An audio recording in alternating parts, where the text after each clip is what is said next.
Bringing Congressman Roger Williams on all of this, the congressman, a Republican from the state of Texas. On the Laken Riley Act, let me get your reaction. I'll play one more clip first from the president in the East Room event that Robert referenced to President Trump a short time ago. Under the law I'm signing today, the Department of Homeland Security will be required to detain all illegal aliens who have been arrested for theft, burglary, larceny, shoplifting, assaulting a police officer, murder, or any crime that results in death or serious injury. So the issue, Congressman, from people who are opposed to this, and by the way, it's notable that a number of Democrats supported it, it's one of the reasons it passed, is the idea that people wouldn't necessarily be convicted, they'd just be accused or arrested. Your views on the law?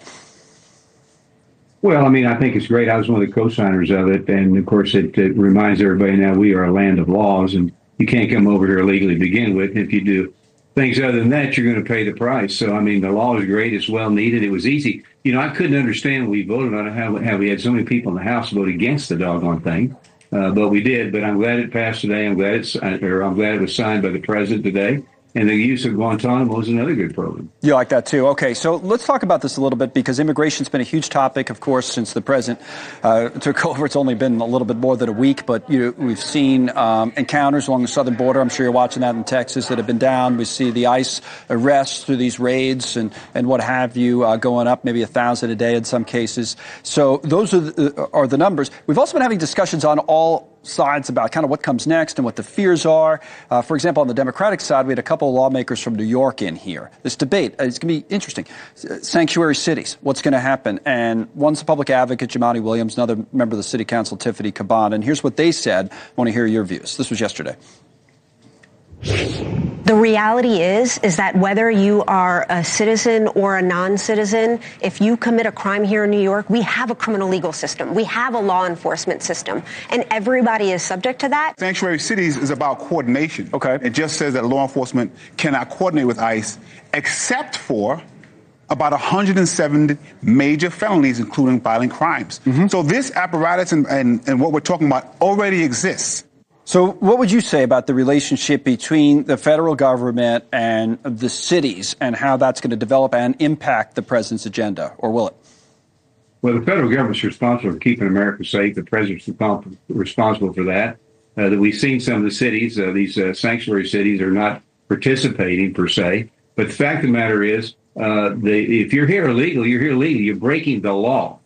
And we've got to address the people that are breaking the law here. And the cities, in many cases, aren't doing anything. They talk about, well, we've got this in place, but they're not using it in place. So I think we're doing the right thing, but going to these cities, send the message. If you're a bad hombre, you can't stay here in America. We're going to take you back, or we're going to take you somewhere where you can't do these dreadful acts again. So what did you think of overall, the way this whole thing's been implemented? I'd be curious in your views with federal spending, the funding freeze. Yesterday we had this debate. We thought, so the president wants to make some changes. We get that, and wants to kind of reevaluate how much money the federal government's spending. So he's trying to freeze the funding to all programs. Then today we heard they were rescinding that. Now they say, no, not so fast. We're just rescinding the memo about that. What do you think of the approach overall here? Because, we might see a big-time cuts to programs that affect real people. So you have some people that are angry about it. Other people say, well, we need something like this. What do you say? Well, you have to cut expenses. I mean, we talk about the deficit all the time, but I'm a business. I've been in business 57 years. You have to be able to cut expenses. That's what he's attempting to do and will do. And some of these where he says, not today, yes, tomorrow, whatever, that's normal in the business world, trying to see what will work, what won't work. And you couple all the cutting and expenses and couple it with tax cuts and make the tax cuts permanent. Now you create a difference, create a cash flow, and that's what we ought to do is cash flow our country. Quick thought on his team there. I think at SBA, Small Business Administration, Kelly Loeffler is the former senator. I believe that hearing is going on right now, I'm told. So just quick thoughts on not only her, but the team that the president's trying to put together to do that, to do exactly what you're talking about. Well, I think it's a great team. It's a team of loyalty, too. Unlike last 2016, he didn't really have a lot of loyalty, but he's put people in place that have experience. He's put people in place that are loyal to him.